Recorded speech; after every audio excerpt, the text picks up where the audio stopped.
नमस्कार दोस्तों, royal defence academy में आपका हार्दिक स्वागत करता हूं। आज 23 अगस्त का यूपी पुलिस का जो पेपर आया था फर्स्ट शिफ्ट का, उसका एनालिसिस करते हैं हम लोग। हमारी क्लास में आप मैथमेटिक्स और रीजनिंग जैसे विषय का एनालिसिस करेंगे। इसके बाद हमारे अन्य टीचर जो आरडीए की टीम में है वो आपको हिंदी और जीएस जैसे विषय का एनालिसिस करवाएंगे।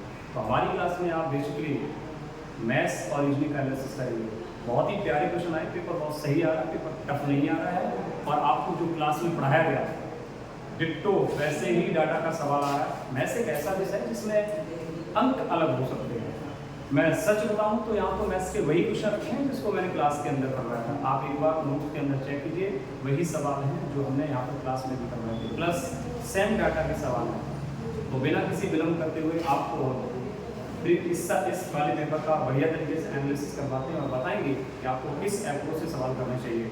आप बिल्कुल भी चिंता न करें, जिनका पेपर आने वाले समय में जैसे कल, परसों और 30-31 अगस्त को है, वे इस वीडियो को जरूर देखें और इसी के माध्यम से आप सभी पेपर्स के एनालिसिस देखते जाएंगे और बढ़िया तरीके से पेपर करते जाएंगे।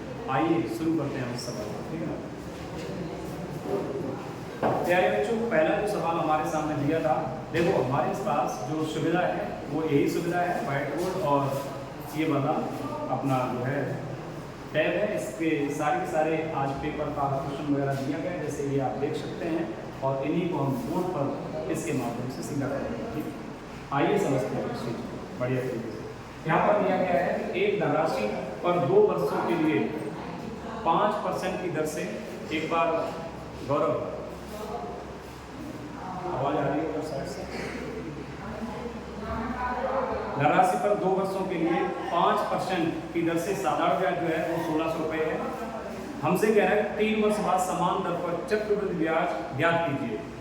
आइए आपको समझाते हैं। आपको पेपर भी मिल जाएगा, आप चिंता ना कीजिए। अब तो टेलीग्राम जैसी ऐसी सुविधा है जहाँ पर आप पेपर देख सकते हैं, एनालिसिस और सवाल यहाँ से देख सकते हैं बेहतरीन अप्रोच के साथ। देखो यहाँ पर दिया गया टाइम दिया गया था 2 इयर्स और रेट दी गई है 5% और जो पैसा ही दिया गया है वो 1600 रुपये दिया गया। क्लियर, 1600 रुपये। आपको एक बात बता दें, ये साधारण ब्याज, आपको पता है साधारण ब्याज क्या होता है, PRT अपॉन 100। PRT अपॉन 100 का मतलब होता है कि आपको टाइम दिया गया कितने 2 वर्ष और रेट दी गई आपको कितना 5% 1600 रुपये। देखो मेरी बात समझो, आप जानते हैं ऐसा ही बराबर PRT अपॉन 100, ऐसा ही कितना 1600, P इंटू रेट कितनी 5%, 2 टाइम्स के लिए मतलब 2 ईयर के लिए 3200, 5 दूना 10, 10 दाई 100, यानी जो प्रिंसिपल आपका निकलेगा वो 16,000 रुपये निकलेगा। ठीक ना, इन चीज़ों को हम डायरेक्ट नहीं कर सकते हैं भाई। 10% आपका ऐसा ही होना, 10% की वैल्यू 1600 रुपये, 1% की वैल्यू 1,000, तो हमारा मूलधन हमेशा 100% होता है। 100% की वैल्यू 16,000, उसमें कोई दिक्कत नहीं है। लेकिन आप कैसे करें, आप ज़्यादा अप्रोच के चक्कर में पढ़ने से दिक्कत हो जाती है, आप कैसे भी कर सकते हैं। अब आइए हम समझते हैं। हमसे कह रहा है 3 वर्ष के लिए, now time is equal to 3 years और रेट आपका वही है 5%, कितने परसेंट 5%, और इसी मूलधन का आप चक्रवृद्धि ब्याज ज्ञात करें। हम जानते हैं चक्रवृद्धि ब्याज ज्ञात करने के लगभग 3 से 4-5 तरीके हैं हमारे पास, लेकिन हम आपको बेस्ट तरीका ही बताएंगे। ठीक है ना, 5% का मतलब 1/20, 1/20 का मतलब अगर हम 20 रुपये देते हैं तो 1 रुपया हमें ब्याज मिलता है।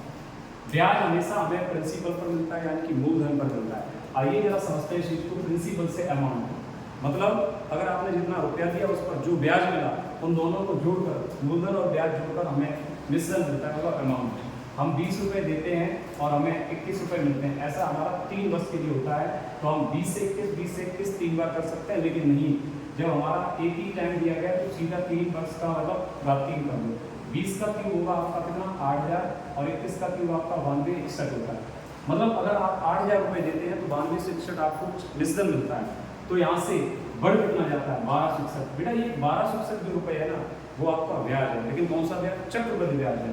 8,000 रुपये देते हो तो 9261 मिलता है, 1261 आपको चक्रवृद्धि ब्याज मिलता है। लेकिन आप 8,000 नहीं देते हो, आप 16,000 देते हो, यानी कि 8,000 की वैल्यू कितनी, 16,000, 1 की वैल्यू कितनी है 2 है, तो 1261 की वैल्यू यानी कि यहाँ पर 2 का गुणा कर दो, आपका आंसर आएगा 2522 रुपये। तो 2522 रुपये आपका आंसर का यहाँ पर सी ऑप्शन आपका दिया गया, 2522 रुपये सी ऑप्शन है। क्लियर, अब हम आगे और अगले सवाल पर पढ़ते हैं। ठीक है, चलिए अगला सवाल देखिएगा प्यारे बच्चों,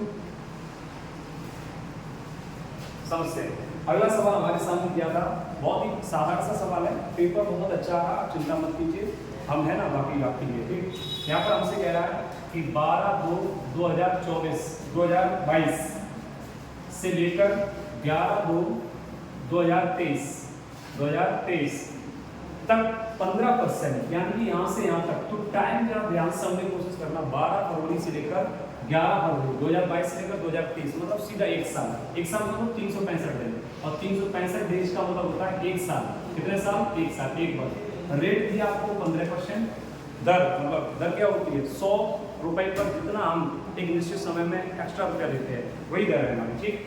15% से 73,000 रुपए का हमसे साधारण ब्याज पूछा। कितना सरल सवाल पूछ लिया भाई, ऐसा ही पूछा है। ऐसा ही पर दुनिया जानती है। PRD 100 P कितना है? 73,000 रुपए। R कितना है? 15%। टाइम एक वर्ष, मतलब 12/2/2024 से लेकर 12/2/2022 से लेकर 11/2/2023 तक आपको एक साल मतलब 365 हो जाते हैं। 365 मतलब एक वर्ष बट्टे कितना? 100, डबल जीरो से डबल जीरो। 15 एकल 15 का थोड़ा 730 में कर दो। 15 जीरो 15 3 45 15 7 105 4 109, यानी कि आपका आंसर आ जाएगा कितना? 10,950 रुपये। ये आपका 73,000 रुपये का ब्याज बन जाएगा। कौन सा ब्याज? साधारण ब्याज, ठीक है ना। चलिए हम आगे समझते हैं। अगला सवाल क्या दिया? कम समय में सभी सवालों का एनालिसिस करवाएंगे हम आपकी क्लास में। अगला सवाल बहुत ही सादा सा सवाल है। हमसे कितना अच्छा सवाल पूछ रहा है। क्वेश्चन में कह रहा है कि अगर हमारा अंकित मूल्य MP 475 रुपये है। कितने रुपए है? 475 रुपये है, और छूट दी जाती है 15%। सवाल को पूरा पढ़ते हैं। 475 रुपये अंकित मूल्य और 15% छूट पर जूते की एक जोड़ी पर कितनी छूट है? कितनी छूट होगा? रुपए पूछ रहा है, मतलब कितने रुपए छूट दिए गए। अच्छा, छूट क्या होती है आपको एक बात बता दूं। छूट हमेशा अंकित मूल्य पर मिलती है। कैसे मिलती है?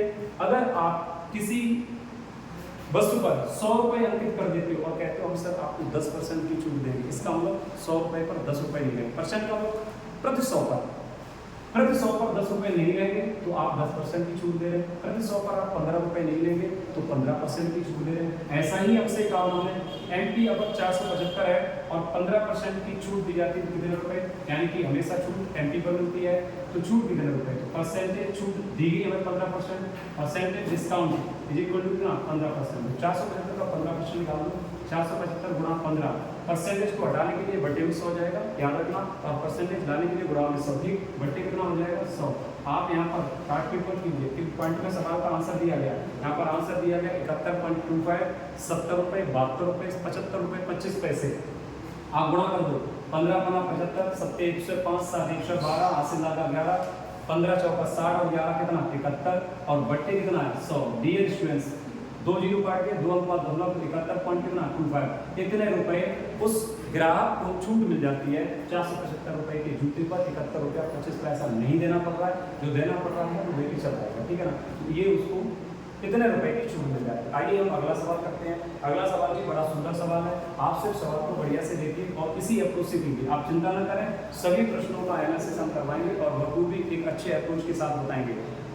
क्लास के अंदर प्रत्येक प्रकार का सवाल ड्यूरिंग द क्लास करवाया जाता है, जब ऑफलाइन क्लास चलती है आपकी, और यहाँ पर भी हम उसी अप्रोच के साथ आपको सवाल करवाएंगे। जरा ध्यान समझना। अगला सवाल दिया गया, एक दुकानदार एक वस्तु के अंकित मूल्य पर 10% की छूट देता है। छूट हमेशा अंकित मूल्य पर, लेकिन छूट वाले मूल्य पर, अच्छा मतलब जो छूट दे दी है अंकित मूल्य पर, छूट जो मिल चुकी है, अब जो मूल्य बना उस पर 8% का बिक्री कर, एक्स्ट्रा कर जो लगा दिया जाता है, सेल टैक्स। बिक्री कर लगाता है ग्राहक, बिक्री कर सहित, बिक्री कर के साथ 34,020 रुपए का भुगतान करता है। अंकित मूल्य पूछा गया। आइए, अंकित मूल्य अपने आप में कितने परसेंट है? 100%। ध्यान समझना, ये सवाल थोड़ा सा अच्छा है। और इसको बेचता है। देखो, छूट हमेशा अंकित मूल्य पर मिलेगी। वो कह रहा है कि 10% की छूट देता है। अगर 100 रुपए की कोई वस्तु है तो 10 की छूट, मतलब 10 की छूट कर दो, 100 पर कितने में रह जाएगी? 90 रुपये। 10 रुपए की छूट दे दी जाती है, अब 90 रुपये बन जाए, ठीक है ना।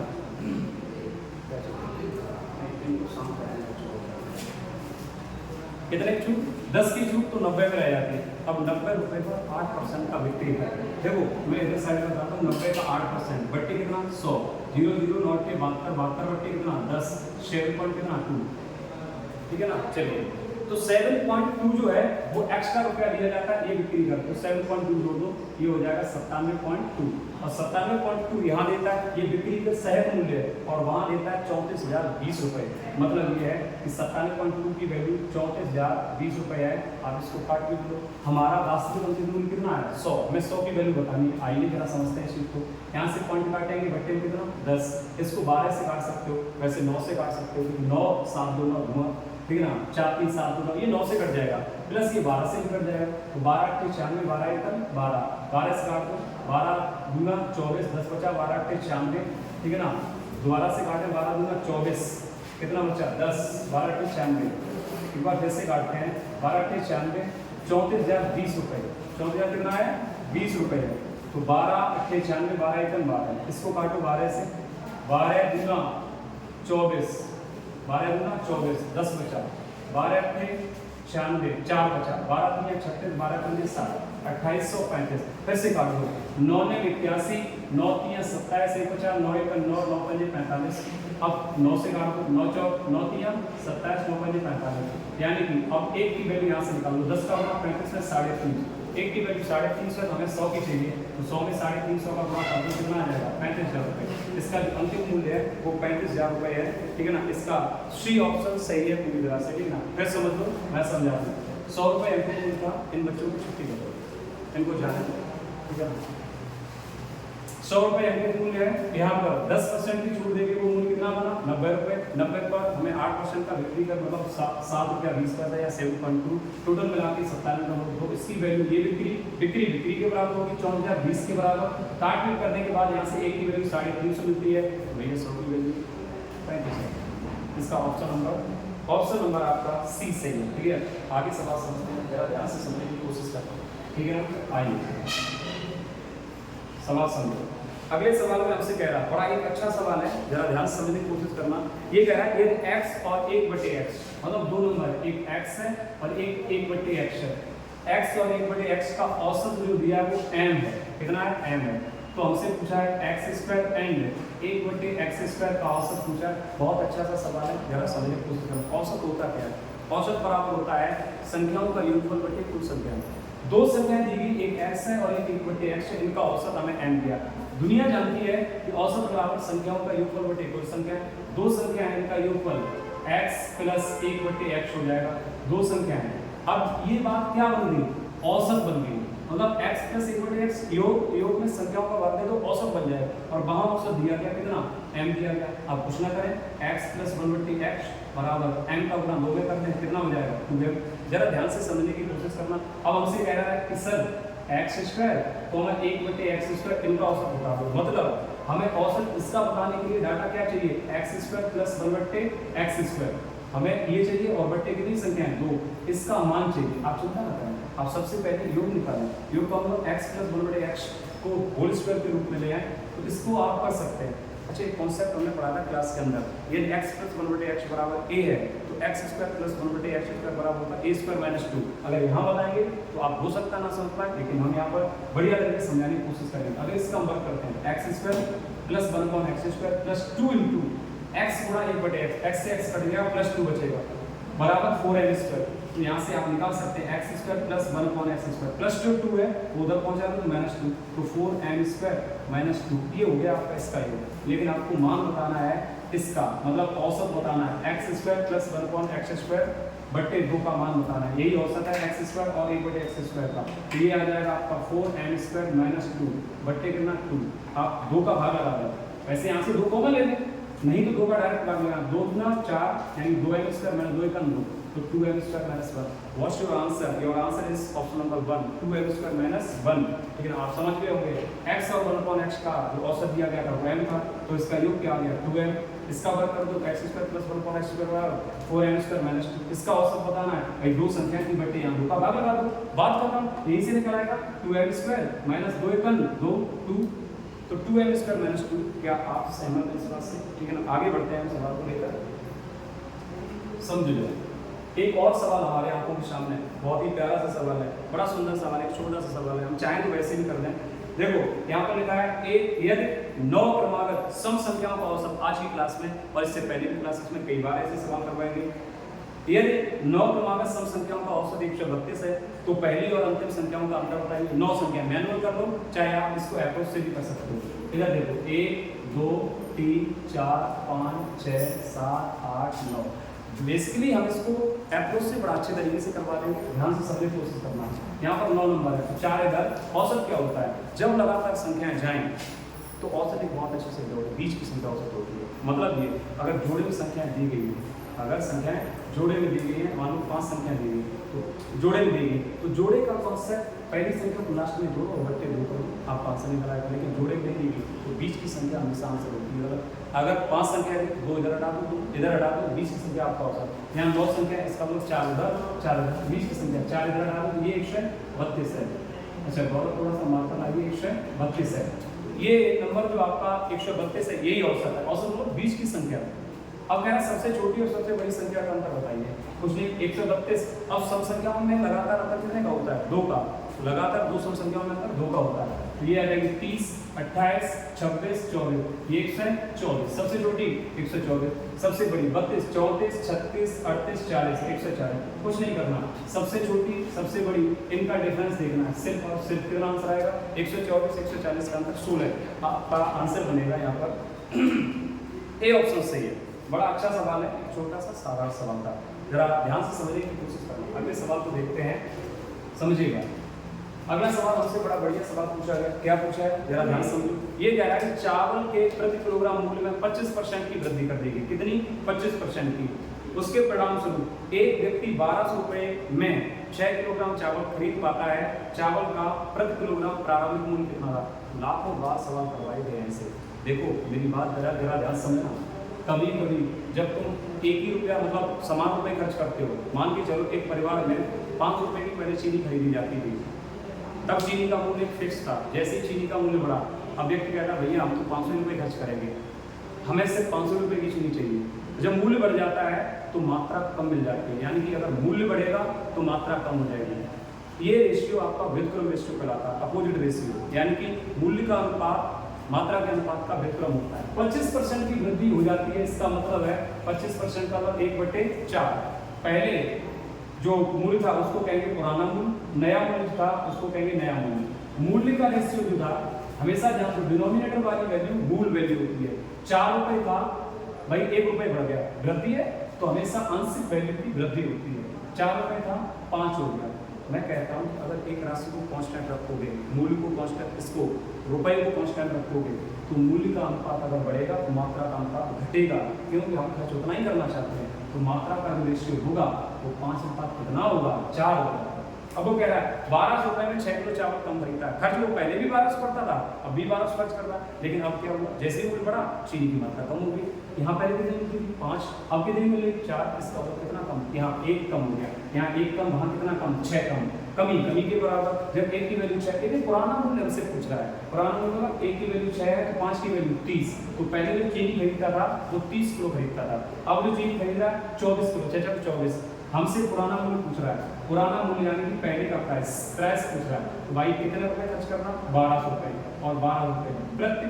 अब बताओ टोटल चावल कितने खरीद रहा है, 30 किलोग्राम। तो 30 0 0 3 चौका 12 कितने हो गया, 40 रुपए प्रति केजी, यानी कि इसका आंसर क्या होगा 40 रुपए प्रति केजी। और आपका आंसर सी ऑप्शन सही। क्लियर, चलो आगे समझते हैं, जरा ध्यान समझो।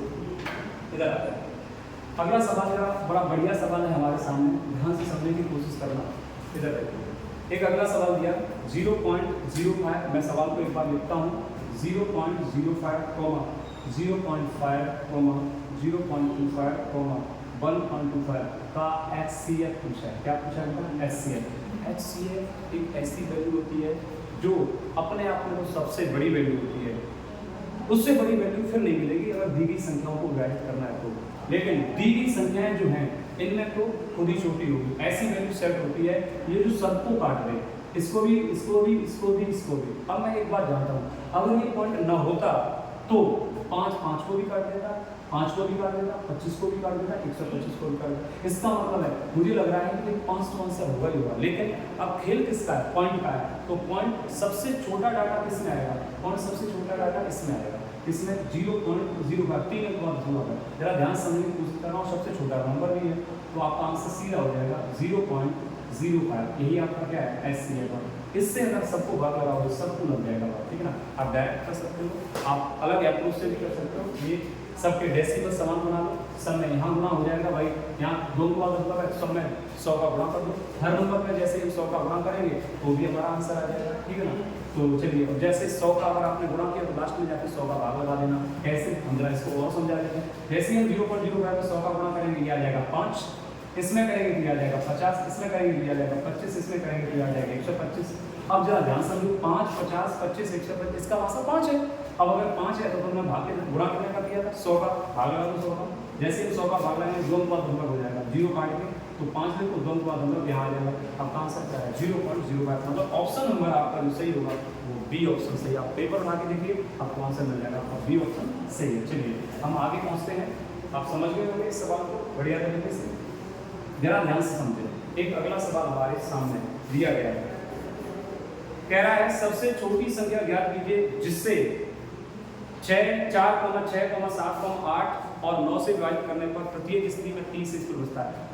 ऐसे सवालों को कई बार आपने पढ़ा जहां पे शेषफल बचता है, इसका मतलब है वो संख्या में शेषफल जो बचता है, जैसे 3 शेषफल बचता है यहाँ, इसका मतलब वो संख्या 3 ज्यादा रही होगी। अब जरा समझने की कोशिश करो, जब 3 ज्यादा रही होगी, यहाँ पर ऑप्शन भी दिए, कह रहा है कि 4, 6, 7, 8 और 9 से विभाजित किया जाता है तब 3 शेष बचता है। आप एक काम करो, पहले ऑप्शन देखो, ऑप्शन दिए 501, 507, 504 और 510। मेरी बात जरा ध्यान समझने की कोशिश करना। ये एक नंबर दिया गया 9 का बड़ा अच्छा नियम होता है, अगर 9 से कोई संख्या विभाजित हो जाती है तो उसके अंकों का योग पूरा कट जाता है, नहीं कटेगा तो वैसे ही हिसाब से शेषफल मिल जाता है, ठीक है ना।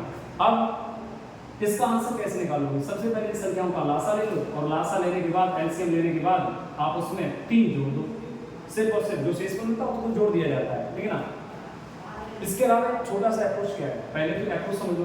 अप्रोच ये है कि 9 से कटने वाला नंबर देखो और इसमें 3 बच जाए शेषफल, जैसे इसको करेंगे 5, 1, 6, ये तो 9 से छोटा है, यहाँ 6 शेषफल ही रहेगा, यहाँ 7, 5, 12, यस 9 का भाग देंगे, 9 1 9, 3 बचा, ये आंसर हो सकता है। चेक करते हैं आगे, 5, 4, 9 ये पूरा कट जाएगा, 5, 1, 6, इसमें 6 शेषफल, यानी कि आपका आंसर क्या है 5 7। अदरवाइज इसका लासा ले लो, 4, 6, 7, 8, 9 का लासा देखो, 4, 6 और 8 ये एक नंबर मिलता है 24। जब हम क्लास में करवाते हैं तो डायरेक्ट हो जाता है कि भाई 24 जो नंबर है इसमें 4 से खत्म हो जाएगा, 6 से खत्म हो जाएगा, 8 से खत्म हो जाएगा, 24 जो लास्ट है तो 6, 4, 8 का हो जाएगा, बचा कितना 9, 9, 3 या 9 बड़े बड़े खंड करते हैं भाई, हो गए 3 या 9, 1 3 का भाग लग जाएगा, 3 × 24 बचा 3 और 7। जब कभी भी अभाज्य 2 संख्याएं आए या कई संख्याएं, अभाज्य संख्याओं का लासा सदैव उनका गुणा होता है, तो 7 या कितना 21। अब 21 में आप 24 का गुणा कर रहे हैं, 24 से 24, 24 गुना 48, 250 यानी 504 हो जाएगा। अब जब शेष मिलता है शेष को जोड़ दो, 504 में बोला 3 शेषफल मिलता है, प्लस 3 कर दो, आपका आंसर आ जाएगा 507। What's your answer? Your answer is option number B. Clear? चलिए आगे बढ़ते हैं सवाल को लेकर, जरा समझो। एक अगला सवाल हमारे सामने बड़ा सुंदर सवाल दिया गया है। सवाल कह रहा है कि एक छोटा सा सवाल है, कह रहा है 30 टेबलों का लागत मूल्य 40 टेबलों के विक्रय मूल्य के बराबर है। लागत मूल्य कितने टेबलों का? 30 का, मतलब लेके आया 30 का, जितने रुपए में जितने रुपए खर्च किए उतने रुपए में सिर्फ 30 टेबलें मिली। जब वह बेचता आके उतने ही रुपए जितने खर्च किए उसने 40 टेबलें बेचने की नौबत आ जाती, मतलब घाटा हुआ। घाटा हुआ का मतलब देखो जरा, 30 टेबलों का सीपी 40 टेबलों के एसपी के बराबर है। आप ध्यान समझना इस चीज को। तो यहाँ सीपी है और सीपी के बेटे में कौन आ जाएगा? एसपी आ जाएगा। सीपी के बेटे में एसपी आ जाएगा, बराबर 40 बटे कौन बेटा 30। जरा ध्यान समझो, आप इतने तो समझदार होंगे, काफी इन चीजों को समझ लोगे। सीपी के बेटे में उधर बराबर वाली चीज जब ट्रांसफर होती है ना, पचांतर होती है ना, भाग में जाती है, याद रखना। तो सीपी के बेटे में एसपी आ जाएगा। यहाँ 40 है तो 40 के बेटे में कौन चला जाएगा 30, यानी कि बस। तो अब सीपी का मतलब क्रय मूल्य, एसपी का मतलब विक्रय मूल्य, खरीदी कितने की 40 की, बेची कितने की 30 की, घाटा कितने का 10 का। घाटा या फायदा यानी लाभ या हानि होगी किस पे? सीपी पे, मतलब क्रय मूल्य पर। कितने का घाटा? 10 का घाटा। कितने पर? 40 पर। गुणा करना 100, क्यों? परसेंटेज के लिए। 10 चौका 40, 25 चौका 100, कितने परसेंट का? 25% की हानि, मतलब 25% लॉस हो गया। यानी कि आपका आंसर जो था ए ऑप्शन से। क्लियर? चलिए आगे बढ़ते हैं इस चीज को देखें। अगला सवाल समझो, कह रहा है हमसे, बड़ा सुंदर सा सवाल है। एक फल विक्रेता, उसने क्या किया? कुछ संतरे 10 रुपए में 4 की दर से और उतने ही संतरे 10 रुपए में 5 की दर से खरीदता है, मतलब एक ठेला से संतरे ले लेता है 10 रुपये में 4 और दूसरे ठेला से ले लेता है 10 रुपये में 5 और क्या करता है उन दोनों को लेता है मिलाता है और 20 रुपये में 9 संतरा बेच देता है। होशियार आदमी है, लेकिन वो क्या जाने कि इसमें क्या होगा, फायदा होगा या घाटा होगा, लेकिन हम बताते हैं आपको क्या होगा।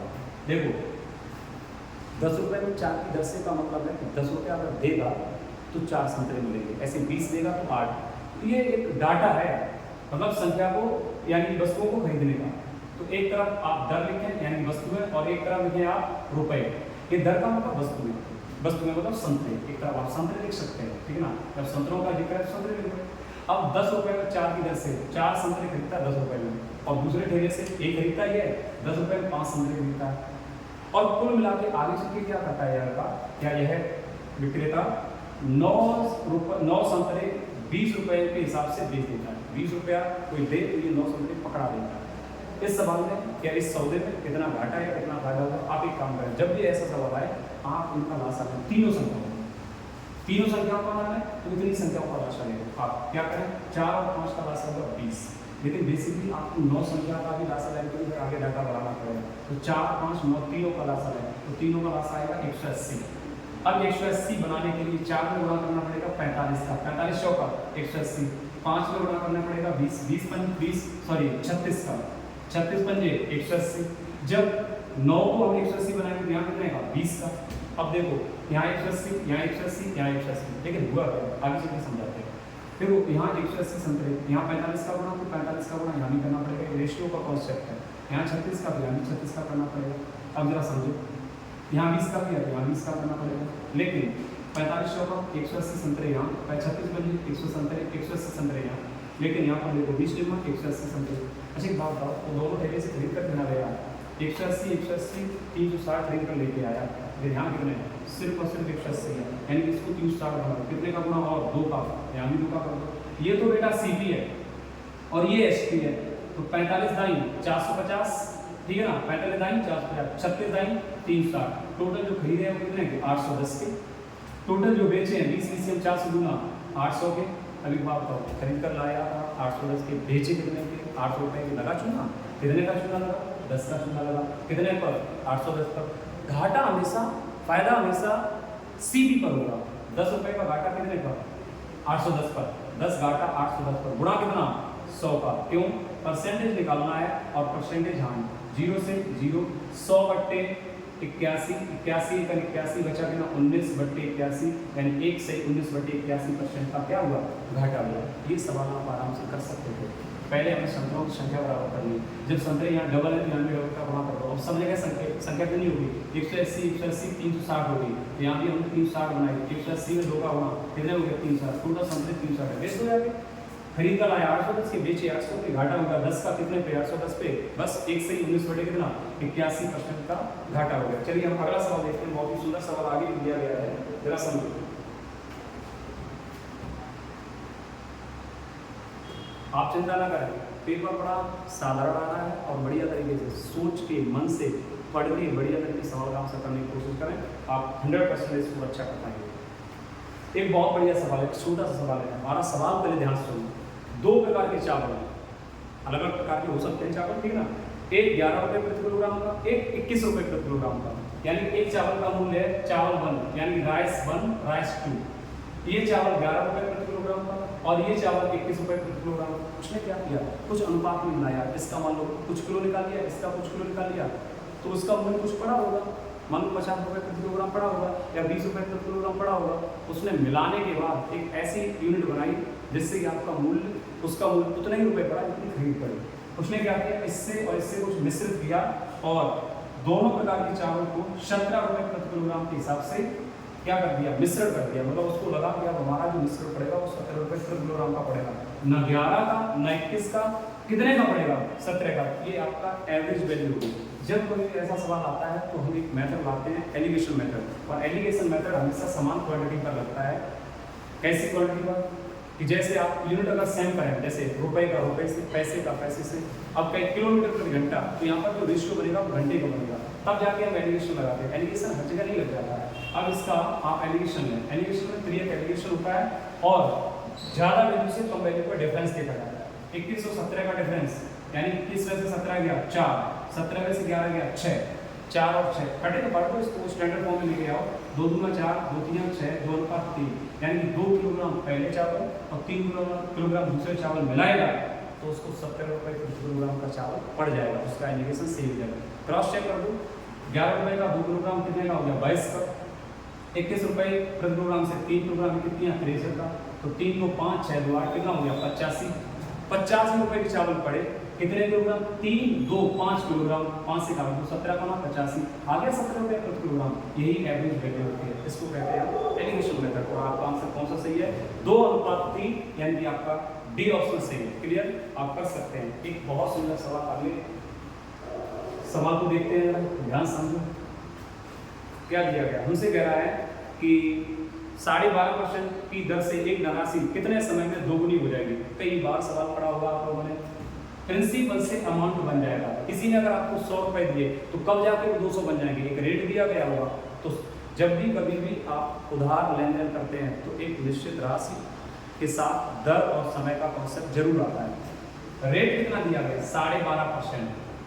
अब कह रहा है 2 गुना हो जाएगा, मतलब अगर 100 रुपए देता है तो 200 रुपए हो जाता है। तो मैं कहूँ 100 200 क्यों लिखोगे, जीरो लिखने में टाइम लगेगा। 1 रुपए से 2 रुपए लिखो, 1 रुपया देगा 2 रुपया वापस मिलेंगे, कितना बढ़ जाएगा 1 रुपये बढ़ जाएगा। ध्यान समझो, प्रिंसिपल से अमाउंट बन जाना यानी मूलधन से मिश्रण बनना। मूलधन से मिश्रण तभी बनता है जब ब्याज जुड़ता है। मूलधन में ब्याज जोड़ तो मिश्रण बन जाता है। ब्याज कितना 1 रुपये, कितने रुपए पर 1 रुपये प्रिंसिपल पर, तो बन गया 2 रुपये। अब ब्याज बनता किस पे, हमेशा मूलधन पर यानी प्रिंसिपल पर। 1 रुपया ब्याज मिला, कितने रुपए पर 1 पर, गुणा कितना 100 बटे कितनी दर से 12.5% दर से। यहाँ से टाइम पूछा गया, टाइम पूछे तो रेट या रेट पूछे तो टाइम ऐड कर दो। 10 पॉइंट से यहाँ काट दो 0 बच जाएगा, 25 से काट दो 25 5 125, 25 चौका 140, 5 8 40, यानी कि आपका टाइम आएगा तो कितने वर्ष आएगा 8 वर्ष। 8 वर्ष में 12.5% की दर से कोई धनराशि जस्ट डबल हो जाएगी। आप कोई भी मूल्य रख लीजिए, आप आराम से निकाल सकते हैं। 8 वर्ष में 12.5% की दर से 2 गुना हो जाएगा। बड़ा बढ़िया सा सवाल था। आगे अगला सवाल हम करते हैं, मेरा ध्यान समझिए। आपको साफ दिख रहा होगा, इसमें क्वालिटी आप वीडियो में देख सकते हैं कैसी आ रही है, मतलब साफ आ रहा है जो भी सवाल लिखा जा रहा है। सवाल हमसे अगला कह रहा है, भारतीय रेलवे ने निश्चित काम के लिए 150 दिनों में काम पूरा करने के लिए 200 श्रमिकों को नियुक्त किया। यानी कि काम पूरा करना है 150 दिनों में, और मजदूर लगा दिए एम यानी कि आदमी 200 लगा दिए। बोले 200 आदमी लगा दो, काम 150 दिनों में पूरा हो जाएगा। लेकिन हुआ कुछ ऐसा, 50 दिन कंप्लीट हो गए, काम सिर्फ 1/4 हो पाया। 1/4 मतलब 1/4 भाग हो पाया। 1/4 का मतलब है कि अगर 4 हिस्सा काम को किया जाए तब जाके एक काम कंप्लीट हो पाया, अभी 3 हिस्सा बचा है काम। रेलवे डिपार्टमेंट को गुस्सा आ गया, उसने क्या किया, भाई साहब ऐसे समय में काम पूरा नहीं हो पाएगा, हमारा टेंडर लगा हुआ है, हमें समय में काम पूरा करना है। तो उन्होंने क्या करा, कुछ और श्रमिकों को नियुक्त कर दिया। कितने श्रमिकों को नियुक्त कर दिया, ये सवाल पूछा गया, जरा समझो। दुनिया जानती है, हम लोगों ने एक सवाल मतलब कॉन्सेप्ट पढ़ा था, M1 D1 बटे W1 बराबर M2 D2 बटे W2। आप चिंता मत करें, उसने 200 श्रमिकों को लगाया, 200 लगे रहे, लेकिन 50 दिन हो गए। 50 दिनों में उन्होंने सिर्फ 1/4 काम कर पाया, 1/4।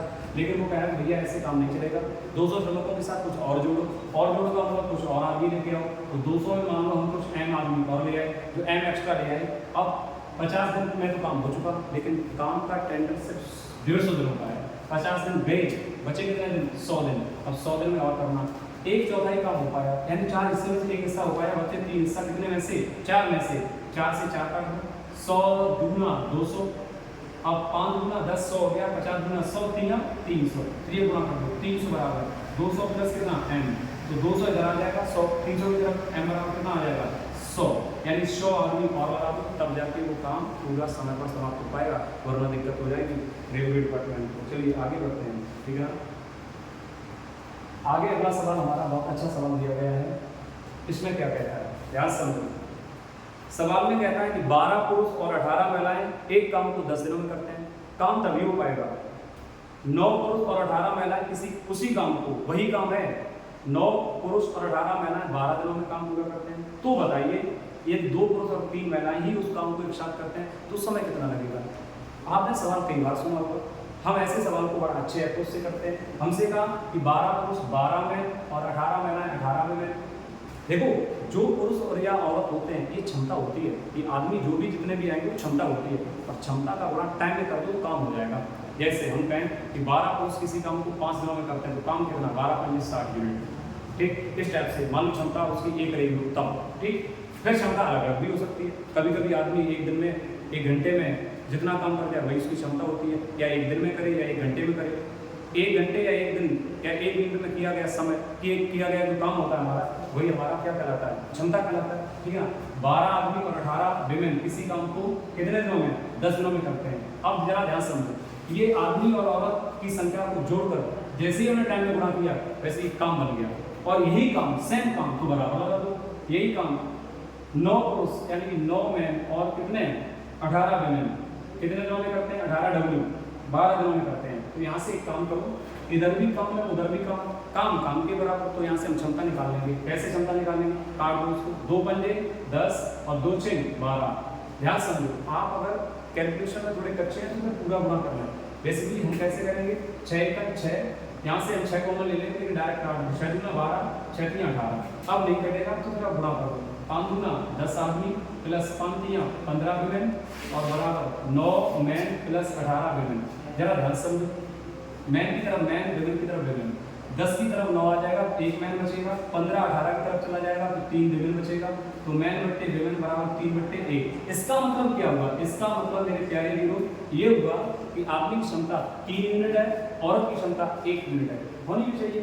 चलो इधर ध्यान दो, बढ़िया तरीके से। अब हम काम निकाल लेते हैं। काम क्या होगा जरा समझो, काम चाहे इधर से निकालो चाहे इधर से निकालो, बात रहेगी, इधर से निकालो। आदमी की क्षमता 3, यानी कि अगर ये समय मतलब दिनों में दिया है, इसका मतलब है आदमी 1 दिन में 3 यूनिट काम कर रहा है और औरत 1 दिन में 1 यूनिट काम कर रही है। इधर से काम निकालना, तो 12 आदमी में, एक आदमी की क्षमता 3 यूनिट है तो 12 की घात है 36, औरत की क्षमता 1 यूनिट है तो 18 कितनी होगी, 18 36 कितना 54 गुणा, अब कितने दिनों में करते हैं, 10 दिनों में। ये हो गया टोटल वर्क। और यही काम करवाना है हमें 2 पुरुष और 3 महिलाओं से। 2 पुरुष, 1 पुरुष की क्षमता 3, 2 की 6 और 3 महिलाएं, 1 महिला की क्षमता 1, 3 की 3, 6 3 9 9 6 54 40 60।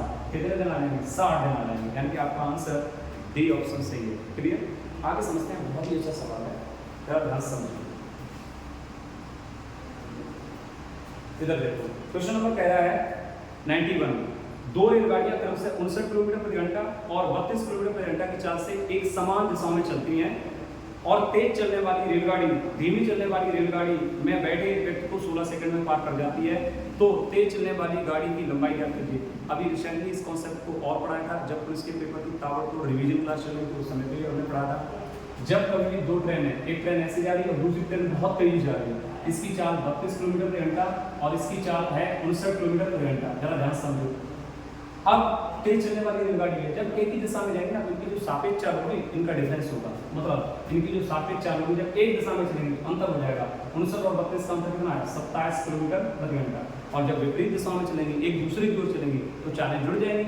अब जरा समझो, लड़का बैठा है दूसरी ट्रेन में और तेज दौड़ने वाली ट्रेन उसको पार कर देती है, तो जब लड़के को पार करे ट्रेन या फिर किसी लड़की को पार करे, किसी वृक्ष को पार करे, किसी सिग्नल को पार करे, ऐसे में ट्रेन स्वयं की लंबाई को पार करती है। पार कौन करेगा, जिसकी चाल ज़्यादा है। चाल किसकी ज़्यादा है, इस वाली ट्रेन की 59 किलोमीटर प्रति घंटा। दोनों चालें एक दिशा में, सापेक्ष चाल 27 किलोमीटर प्रति घंटा। इधर देखो, हम जानते हैं कि भाई को कह रहा है कि कितनी लंबाई है उस ट्रेन की, तो हम जानते हैं लंबाई मतलब दूरी। तो लंबाई क्या होगी, दूरी बराबर क्या होता है, 4 गुना समय। ट्रेन की लंबाई L मान लो, दूरी बराबर 4 गुना समय। 4 कितनी, 27 किलोमीटर प्रति घंटा। अब समय अगर सेकंड में दिया, वो कह रहा है कि सिर्फ 16 सेकंड में पार करती है, तो समय जब सेकंड में और चाल दी किलोमीटर प्रति घंटा में। अब देखो, इस किलोमीटर प्रति घंटा को आप मीटर पर सेकंड में जब बनाएंगे तब आप क्या करेंगे, मीटर प्रति सेकंड में 5/18 का गुणा कर देंगे, और मीटर पर सेकंड को किलोमीटर प्रति घंटा बनाने के लिए 18/5 का। हम जानते हैं दूरी बराबर 4 गुना समय। चाल कितनी, 27। समय कितने सेकंड में पार करती है, 16 में। लेकिन यहाँ पर आप पहले चाल को मीटर पर सेकंड में बना लो, 5 कितने का बना, 18। ये तो चाल हो गई, 4 गुना समय कितना, 16 सेकंड। अब काट दो, 9 गुना 18, 9 तियां 27, 2 अट्ठे 16, 8 पंजे 40, 40 तियां 120, यानी कि जो तेज चाल से चल रही रेलगाड़ी उसकी लंबाई 120 मीटर है। आपका ऑप्शन नंबर सी से। प्यारे बच्चों, किस चीज़ को आप समझ रहे हो, ठीक। आगे समझते हैं अगले सवाल को।